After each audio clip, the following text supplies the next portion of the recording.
اور تھوڑی دیر پہلے بابا جان نے کہا تھا ادی کیسے قسم دوں یا حکم، وہ تو کھڑی چٹان کی مانند ہے، جھکے تو بوجھ ڈالوں نا۔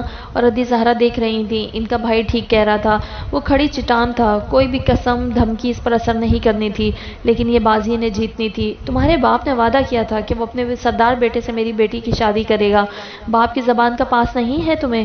میرے لیے بابا جان قابل عزت و احترام ہیں، وہ میرے باپ ہیں، میرے لیے سب سے قیمتی، اور بالکل ایسی محبت یا شاید اس سے بڑھ کر محبت کرتے ہیں وہ مجھ سے۔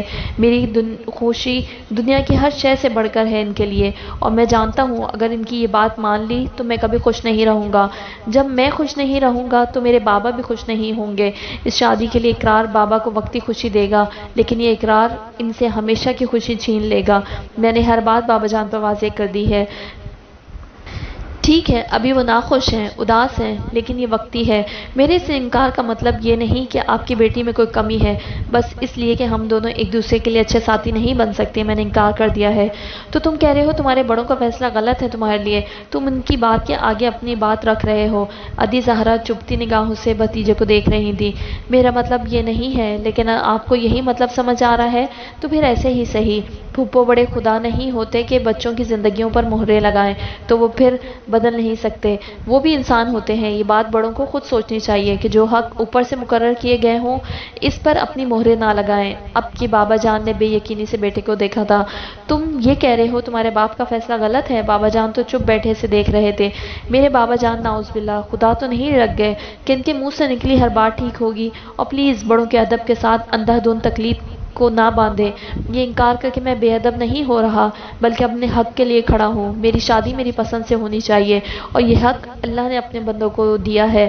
جس لڑکی کے لیے باپ کی نافرمانی کر رہے ہو، اگر اس نے ہی تمہیں دکھ دیا، اس کے ساتھ خوش نہیں رہے تو؟ بابا جان تو بس بیٹے کے منہ کو تکے جا رہے تھے۔ انہوں نے جو سکھایا تھا وہ ویسا ہی تو تھا، لیکن یہ اندازہ نہیں تھا کہ وہ بہادری کے اس مقام پر ہوگا کہ بنا ہچکچائے اپنی بات رکھے گا اور اسے صحیح ثابت کرے گا، اور انہیں تکلیف ہوگی۔ یہ میرا نصیب ہے، ہو سکتا ہے جس سے بابا جان شادی کرا رہے ہیں وہ بھی دکھ دے۔ شادی تو جوا ہے، تو اپنی مرضی سے کیوں نہیں؟ اور ہاں، اگر آپ یہ سوچ رہی ہیں کہ میں ان مردوں میں سے ہوں جو پسند کی شادی ناکام ہونے پر روتے ہوئے کہتے ہیں کاش ماں باپ کی مرضی سے کر لیتے کہ شادی ناکام ہونے پر ان کے کندھے پر بندوق رکھتے، تو یاد رکھیں میں وہ نہیں ہوں، میں میر حاشر ہوں۔ میری شادی ناکام ہوتی ہے کہ کامیاب، میں اس کا الزام سراسر اپنے سر رکھنا چاہتا ہوں۔ میری زندگی میں ایک ہی عورت آئی ہے اور وہی میری بیوی بنے گی، آپ کو اچھا لگے کہ برا، لیکن میں مریم عالم سے ہی شادی کروں گا۔ اب اس کی بات کے آگے کوئی کیا کہہ سکتا تھا؟ وہ بھائی کی طرف مڑی، تو سرداری کس بیٹے کو دو گے؟ یعنی ان کا اصل مسئلہ سردار سے بیٹی بیاہنا تھا۔ بس ادی بہت ہوا، یہ مردوں کے معاملے ہیں، ایک آپ کی بیٹی کے لیے میں اپنا سردار نہیں بدل سکتا۔ میر سراج تو آگ بگولا ہو گئے تھے، پہلے بیٹے کی باتیں اور پھر بہن کی بے تکی بات۔ سنا نہیں میرے بیٹے سے، خدا تو نہیں ہوں میں کہ جو کہوں تو وہی ہمیشہ ہو، انسان ہوں، اللہ ایسے سبب بنا دیتا ہے کہ اپنی بات سے پھرنا پڑ جاتا ہے۔ بیٹے کو دیکھتے وہ چبا چبا کر بولے تھے۔ میر ہاشم نے یوں کندھے اچکا دیے جیسے میں کیا کہہ سکتا ہوں، آپ بہن بھائی آپس میں بات کریں، آفس میں ڈھیروں کام چھوڑ آیا ہوں، مجھے جانا ہے۔ وہ بولتے ہوئے اٹھ کھڑا ہوا اور یوں بے نیازی سے باہر چل دیا جیسے اندر سب بس عام سی باتیں ہوئی تھیں۔ وہ پھپھو کے تاثرات کو یاد کرتا ہولے سے مسکرایا تھا۔ جاذب گھر پر تھا، حاشر اس کی کلاس لینے اس کے کمرے میں گیا تو وہ بھائی کو دیکھتے فوراً کھڑا ہوا۔ میں بس ابھی نکل رہا تھا، چلیں اکٹھے چلتے ہیں۔ میر حاشر نے سر جھٹکا، جاذب جیسا بھائی بھی کسی سردرد سے کم نہیں تھا، اور جب وہ سیڑھیوں سے اتر رہے تھے تو انہوں نے دیکھا کہ پھپھو زہرا جو غصے میں گھر چھوڑ کر جا رہی تھی، مریم کا نام سن کر ٹھٹک کر پلٹی تھی۔ ابھی اوپر حاشر نے ہی یہ نام لیا تھا۔ کیا کہا؟ مریم؟ تمہارا نام مریم ہے؟ مریم عالم؟ وہ چند قدم پیچھے کو ہو کر اسے دیکھتے ہوئے پوچھنے لگی۔ مریم ان کے انداز پر کس قدر حیران ہوئی، ابھی تو بالکل قریب سے گزری تھی اور دیکھنا بھی گوارا نہیں کیا تھا۔ نینا نے اسے گفٹ دیتے ہوئے اس کا نام لیا تو یوں پلٹی تھی جیسے جھٹکا لگا ہو۔ جی میں ہی ہوں مریم عالم، وہ زبردستی چہرے پر مسکراہٹ لاتے ہوئے بولی۔ ان کو جاتا دیکھ کر اماں کا دل تو بہت خوش ہوا تھا۔ ایک تو نن سے جان چھوٹی تھی، یعنی ناراض ہو کر جا رہی تھی تو اب بہت عرصے تک شاید نظر نہ آتی، دوسرا اپنی بہو بہت پسند آ گئی تھی۔ نینا سے کہہ کر اس کی دوست کے لیے چادر لانے کو کہا تھا اور اس کے لیے سونے کے بریسلٹ تھی۔ ان کی بہو پہلی بار ان کے گھر آئی تھی جبکہ ردا اور مریم بہت آکورڈ محسوس کر رہی تھی۔ پھر چادر کی تو خیر تھی، چھوٹے سے شاپنگ بیگ کے اندر سے نظر آتے ڈبے کو دیکھ کر پتہ چل گیا تھا کہ سونے کی کوئی چیز ہے۔ پھر مریم کے پوچھنے پر کہنے لگی، مہمان ہیں، خالی ہاتھ تو واپس نہیں جانے دوں گی، لیکن گولڈ نہیں پلیز۔ مریم کو شاید زندگی میں کوئی بات اتنی تعجب خیز لگی ہو جتنا کہ یہ، کوئی گھر آئے مہمان کو واپسی پر سونے کے زیورات دیتا ہے، وہ بھی تب جب آپ ان کو جانتے بھی نہ ہوں۔ وہ دینے کو بضد تھیں اور مریم لینے سے انکاری۔ نینا بھی اصرار کرنے لگی، پلیز مریم رکھ لو، اماں اپنی خوشی سے دے رہی ہیں، اور ہماری تو روایت ہے مہمان کبھی خالی ہاتھ واپس نہیں جاتا۔ مجھے دے دے، میں اسے ہاسٹل جا کر دے دوں گی۔ ردا نے آگے بڑھ کر اس تحفے کو اپنے ہاتھ میں لے لیا تھا۔ ٹھیک ہے نا مریم؟ ردا نے اسے گھورا۔ مریم نے بے بسی سے اماں کو دیکھا تھا، تبھی وہاں سے گزرتے ہوئے ادی زہرا نے اس کا نام سن لیا تھا۔ ادی زہرا آہستگی سے چلتی ہوئی اس سے چند قدم کے فاصلے پر آ کھڑی ہوئی۔ مریم عالم، شکل سے 2 ٹکے کی لڑکی لگ رہی ہو، اوقات کیا ہے تمہاری کہ تم میری بیٹی کے مقابل آؤ؟ ہاں، گندے خاندان کی گھٹیا اولاد، باہر اس لیے نکلتی ہو گھر سے کہ شریف لڑکے پھنسا سکو۔ وہاں کھڑا ہر شخص حیرت سے انہیں دیکھنے لگا۔ مریم کو لگا جیسے کسی نے گند کا ڈھیر اٹھا کر اس پر الٹا دیا ہو۔ وہ عورت کیا بول رہی تھی اور کیوں گالیاں دے رہی تھی؟ ادی، کیا کر رہی ہیں آپ؟ اماں حاجہ غصے سے بولی۔ ادی زہرا نے ذرا بھی ان پر توجہ نہیں کی۔ وہ شعلہ بار نگاہوں سے مریم کو گھورتی رہیں۔ مجھے بالکل سمجھ میں نہیں آ رہی کہ آپ کیا بول رہی ہیں اور کیوں؟ مریم کی آواز میں دبا دبا غصہ تھا۔ بھائی کیا دیکھ رہے ہیں؟ جائیں پھپھو کو روکیں۔ جازم نے حیرت سے بھائی کو دیکھا جو ماتھے پر بل ڈالے نیچے دیکھ رہا تھا۔ نہیں، دیکھنا ہے کہ کیا مریم عالم اتنی قیمتی ہے کہ اس کے لیے لڑا جائے؟ جازب کو بھائی کی بات سمجھ نہیں آئی، لیکن وہ پھر خاموشی سے نیچے دیکھنے لگا۔ مجھے لگتا ہے آپ کسی اور کی غلط فہمی میں مجھے سنا رہی ہیں۔ ادھی، آپ نے جانا ہے تو جائیں۔ اماں نند کو غصے سے گھور رہی تھی۔ تم سے تو میں بعد میں نپٹوں گی، پہلے اس گندی نسل اور گھٹیا خاندان کی عورت سے تو نپٹ لوں جو ادائیں دکھا کر مردوں کو رجھاتی ہیں کہ وہ بچپن کے رشتے توڑ کر ان کے لیے اپنے بڑوں کا ادب بھول جاتے ہیں۔ آپ یقیناً کسی اور کی غلط فہمی میں اتنا فضول بول رہی ہیں، ورنہ ہوش سلامت ہوتے تو آپ کو معلوم ہوتا کہ آپ کس سے کیا بات کر رہی ہیں۔ مریم کی رنگت سرخ ہو گئی تھی۔ ردا نے آنکھیں پھاڑ کر اسے دیکھا۔ کیا یہ اس کی وہی دوست تھی جو بہت نرم دل اور ہر بات کو اگنور کر دینے والی تھی؟ اسے 1% بھی امید نہیں تھی کہ مریم یوں بول اٹھے گی۔ میں نہیں جانتی آپ کس کی غلط فہمی میں مجھے سنا رہی ہیں، لیکن پھر بھی بولتے ہوئے اپنے الفاظ پر غور کر لیں۔ بڑے ہونے کا مطلب یہ نہیں کہ جو دل چاہا بولتی جائیں اور سامنے والے کو بے عزت کر دیں۔ اتنی تم معصوم جسے پتہ ہی نہ ہو کہ میں کیا بول رہی ہوں؟ میر ہاشر کی بات کر رہی ہوں، جسے اپنی معصومیت کے جال میں ایسا پھنسایا کہ اس نے اپنے بچپن کے طے کیے رشتے کو توڑ دیا۔ میری بیٹی سے بچپن سے اس کا رشتہ طے تھا، لیکن تمہاری وجہ سے اسے سب بھول گیا۔ جی؟ مریم نے بے یقینی سے نفی میں سر ہلایا۔ آپ کو یقیناً کوئی غلط فہمی ہوئی ہے۔ میرا میر ہاشر سے کیا تعلق؟ اور فرض کریں اگر اس طرح کا کوئی معاملہ ہے بھی تو بھی مجھے کچھ بھی کہنے کا حق نہیں ہے۔ آپ کو اپنے بھتیجے سے ایسی تربیت کر لیتی نا کہ وہ بچپن سے طے کیے رشتے کو نہ توڑتا۔ آپ کے خاندان میں بچوں کو فرمانبرداری سکھائی گئی ہوتی تو آج یہ نوبت نہ آتی، اور یقیناً آپ کی بیٹی اس قابل نہیں ہوگی کہ بچپن کے رشتے کے باوجود بھی آپ کا بھتیجا اسے اپناتا۔ تو مجھے سنانے سے بہتر ہے بیٹی کو درست کر لیں۔ آئی واہ! میر ہاشر کے لب ہلے۔ یہ واہ کے جیسا لفظ تھا۔ جازم نے آنکھیں پھاڑ کر اسے دیکھا۔ اماں اور نینا کو اس کی آخری بات پر زور سے ہنسی آئی تھی۔ تمہاری یہ جرت کہ میری بیٹی کے بارے میں ایسے الفاظ کہو؟ وہ غصے سے اس کی طرف لپکی۔ اماں اور نینا جلدی سے اس کے آگے کھڑی ہو گئیں۔ بس کر دیا دی، بہت ہوا۔ مریم اپنی جگہ سے 1 انچ بھی نہیں ہلی تھی۔ ردا تو حیرت کا شکار تھی، اور اوپر کھڑے میر ہاشر نے قدر دلچسپی سے اس کی باتوں کو سنا تھا۔ اس لڑکی کو خود بھی معلوم نہیں تھا کہ وہ چیز کیا تھی۔ جرت صرف آپ جیسوں کے لیے ہوتی ہے کیا؟ یا خاندانی زوم میں جس کو جو دل چاہا سنا دیا؟ شاید ایسے ہی قصے ہوتے ہوں گے دنیا میں۔ امیر لڑکے نے اپنے سے کمتر لڑکی پسند کر لی اور پھر اس کے سب رشتہ داروں کو اسے ذلیل کرنے کا موقع مل جاتا ہے۔ لیکن اس قصے میں آپ کے صدمے کے لیے ایک بات بتاتی چلوں کہ میں الحمدللہ خاندانی لڑکی ہوں، اور ہمارے ہاں بیٹیوں کی تربیت ایسے انداز میں نہیں کی جاتی کہ اگر وہ گھر سے دور ہوں یا باپ بھائی کی نظر سے دور ہوں تو معاش کے چلا لیں۔ شرافت ہمارے خون کا حصہ ہے۔ ہماری پشتوں میں آج تک کبھی کوئی غیر بلوچ نہیں آیا۔ حسب نسب میں تو آپ کے خاندان سے بہت آگے ہوں۔ آپ جس بلوچ قبیلے سے ہیں میں اس سے بھی اعلیٰ بلوچ قبیلے سے تعلق رکھتی ہوں، بلوچوں کا سب سے برتر قبیلہ، اور میرے خاندان کو 2 ٹکے کا اور گندا کہہ رہی ہیں آپ؟ خدا کی قسم، میں اگر آپ جیسی سطحی مزاج کی مالک ہوتی تو آپ کے جتنا گر کر آپ کو اس کا جواب دیتی۔ آپ نے مجھے نہیں، میرے خاندان، میرے آباء و اجداد کو گالی دی ہے۔ 2 ٹکے کی آپ خود ہیں، جسے گھر آئے مہمان کی عزت کا خیال نہیں، جو خود کو بلوچ کہتی ہیں مگر بولتے ہوئے الفاظ کا خیال نہیں کرتی کہ ایسے لفظ منہ پر جچتے بھی ہیں۔ جس اونچے نسب کا غرور ہے، کاش اتنا ہی بلند اخلاق بھی ہوتا۔ حسب نسب کی پہچان رگوں میں بہتے خون سے نہیں بلکہ آپ کی اخلاقیات سے ہوتی ہے، لیکن آپ کے نزدیک رگوں میں بہتے خون سے ہی ہوتی ہے، تو یہاں بھی میں آپ سے برتر ہوں۔ میرا حسب نسب، میرا قبیلہ، میرا خاندان آپ کے خاندان سے بہت بڑھ کر ہے۔ اگلی بار جب کسی کو اپنے خاندانی زوم میں کچھ سنانے لگے تو ذرا یہ ضرور دیکھ لیجیے گا کہ سامنے والا آپ کے خاندان سے برتر تو نہیں، تاکہ تھوکا منہ پر نہ آئے۔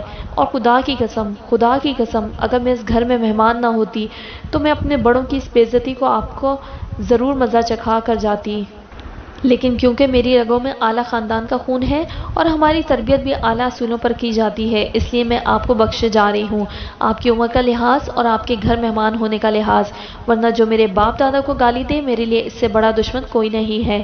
مریم اماں اور نینا کے آگے ہونے کے باوجود بھی اپنا غصہ نکالنے لگی تھی، اور پھر اسے بولتا سن کر وہ دونوں آگے سے ہٹ گئی تھی۔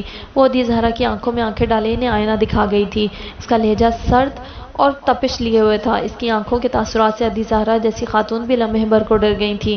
جتنا غصہ اور نفرت اس کے لہجے اور آنکھوں سے نظر آ رہی تھی، جانے کیسے وہ خود کو روکے ہوئے تھی کہ اس نے عدی زہرا کا منہ نہیں نوچا تھا، ورنہ اس کی آنکھیں تو یہی بتا رہی تھی کہ ابھی جھپٹے گی، مگر وہ صحیح کہہ رہی تھی کہ اسے پھر بھی ان کا لحاظ تھا۔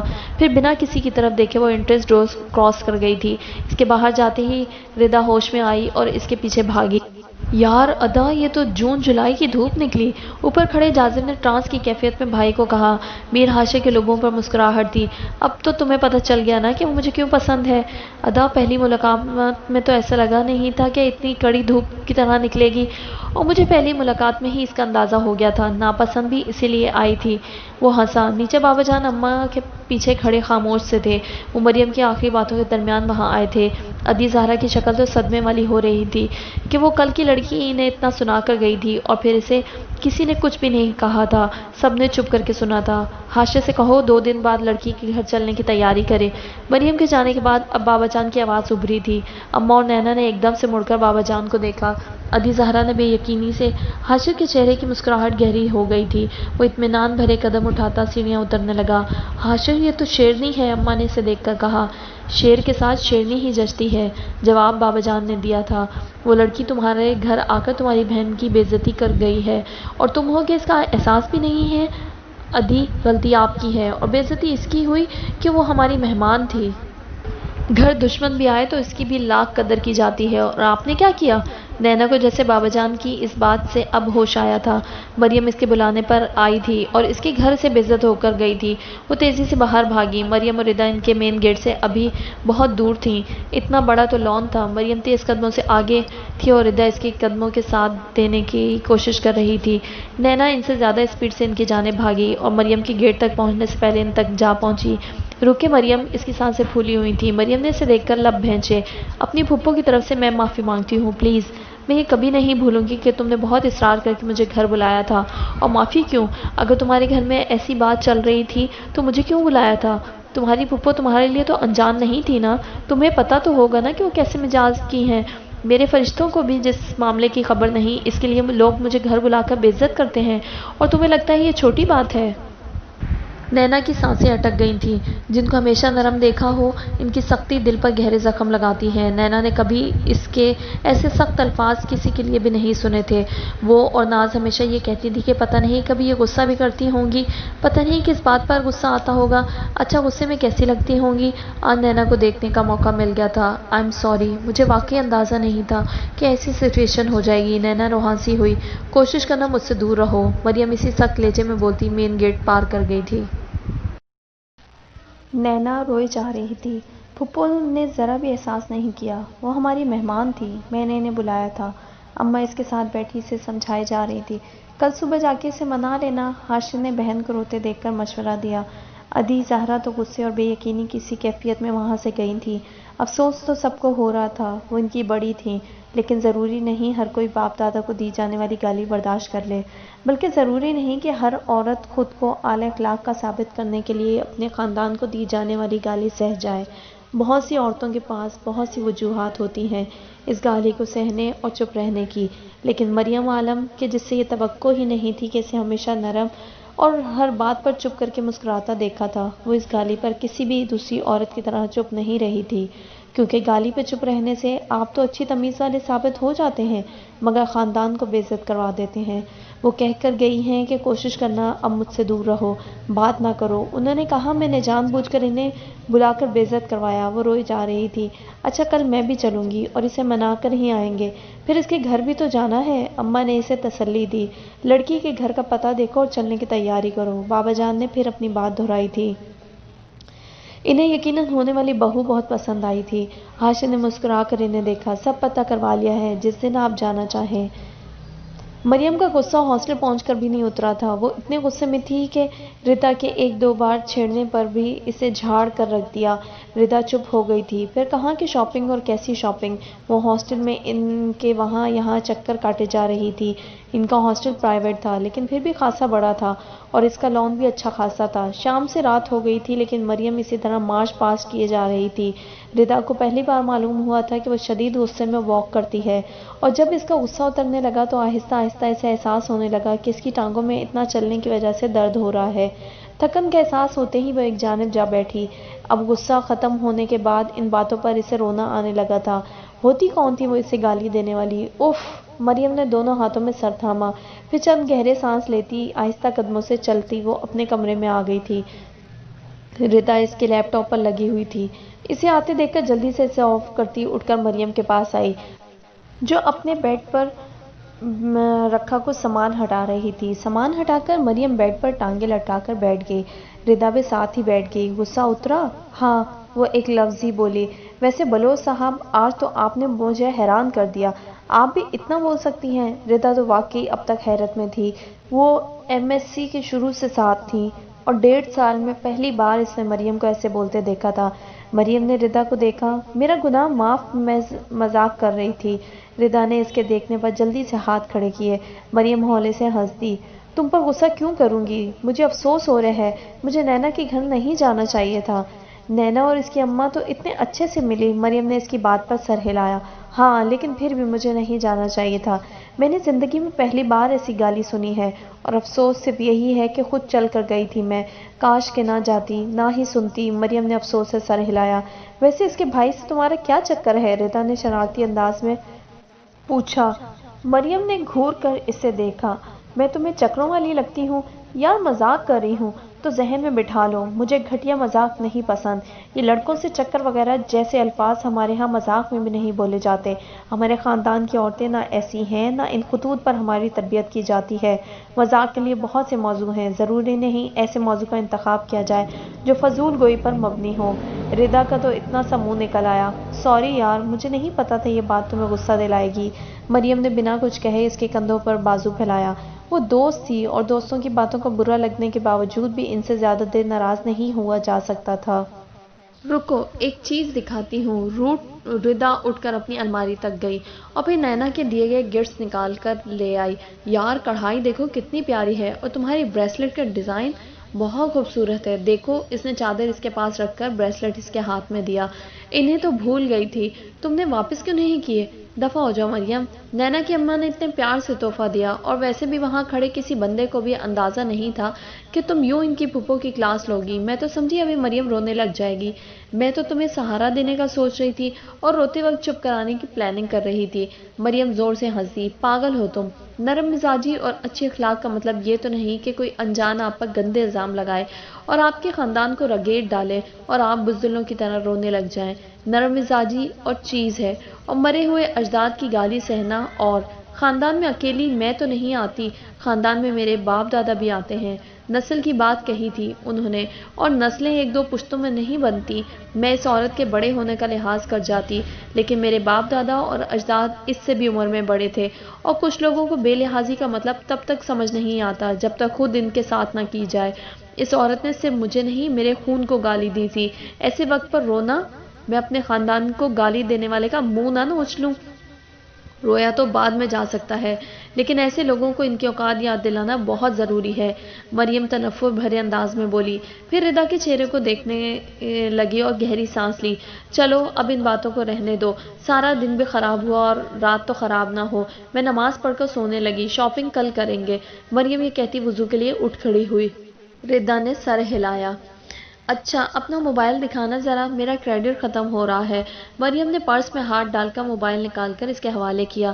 ردا موبائل لیتی اپنے بیڈ پر جا بیٹھی تھی۔ اس کی سائیڈ پر مریم کا لیپ ٹاپ رکھا تھا جو وہ اس کے سونے کے بعد پھر استعمال کرنے والی تھی، اور اس کے ہاتھ میں مریم کا موبائل تھا جس پر تیزی سے اس کی انگلیاں حرکت کر رہی تھیں۔ وہ اپنے لیپ ٹاپ اور موبائل کی بجائے مریم کے لیپ ٹاپ اور موبائل کا استعمال کرنے کو زیادہ ترجیح دیتی تھی، اور مریم دیکھ کر ایسے ہو جاتی جیسے وہ چیزیں ردا کی ہی ہوں۔ اس لیے تو ردا بڑے دھڑلے سے استعمال کرتی تھی، ورنہ آج کل سب کی اپنی ضرورت ہے موبائل لیپ ٹاپ، لیکن مریم پھر کتابوں میں زیادہ وقت گزارتی تھی، اس لیے اسے کوئی مسئلہ نہیں ہوتا تھا۔ اگلے دن 11 بجے وہ شاپنگ پر جانے کا سوچ رہی تھی، لیکن جب نینا اور اس کی اماں کے آنے کی اطلاع ملی وہ پرس رکھتی ویٹنگ روم میں آ گئی۔ نینا کی اماں نے آگے بڑھ کر اسے گلے لگایا اور پھر کتنی دیر محبت سے اپنے ساتھ لگائے رکھا۔ نینا ڈرتے ڈرتے آگے آئی۔ مریم نے چہرے پر زبردستی مسکراہٹ سجائی اور اسے بھی گلے لگایا۔ وہ ان دونوں کے ساتھ صوفے پر بیٹھ گئی تھی۔ یہ سب مریم کے نزدیک بہت عجیب تھا۔ کل ان کی پھپھو کی باتوں نے آپ کا دل دکھایا، اس لیے معذرت خواہ ہوں۔ نہیں پلیز، آپ مجھ سے بڑی ہیں، پھر آپ کا قصور نہیں ہے، وہ جلدی سے بولی۔ بس رشتے سے انکار کے بعد ان کی پھپھو ذرا پریشان ہو گئی تھی، اسی پریشانی میں نامناسب الفاظ کہہ گئیں۔ مریم خاموش رہی تھی۔ آنٹی، میرا آپ کے بیٹے سے کسی بھی قسم کا کوئی تعلق نہیں ہے۔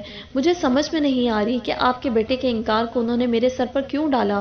مریم نے کل سے ذہن میں گردش کرتے سوال کو پوچھ ہی لیا۔ بیٹا میں جانتی ہوں، دراصل میرا اور نینا کا ارادہ آپ کی طرف رشتہ کرنے کا ہے، تو میں نے یہی کہہ کر انکار کیا تھا۔ میرے بیٹے کا بھی اس بات سے کوئی تعلق نہیں ہے، وہ سمجھدار خاتون تھی اور انہیں دوسروں کی عزت کا احساس بھی تھا، اس لیے بیٹے کی پسند کہنے کے بجائے انہوں نے اپنا کہا تھا۔ مریم نے سمجھ کر سر ہلایا۔ کل ہم اچھی میزبانی نہیں نبھا سکے، اس لیے تلافی کے طور پر آپ کے لیے کچھ گفٹس لائی ہوں۔ وہ ماں بیٹا گفٹ دینے کے بہت شوقین لگتے تھے، اور جب ان کے لائے گفٹس پر مریم نے نظر دوڑائی اس کا منہ کھلا۔ آنٹی یہ کیا ہے؟ اس نے دوسرے صوفے پر رکھے شاپنگ بیگز کی طرف دیکھ کر کہا۔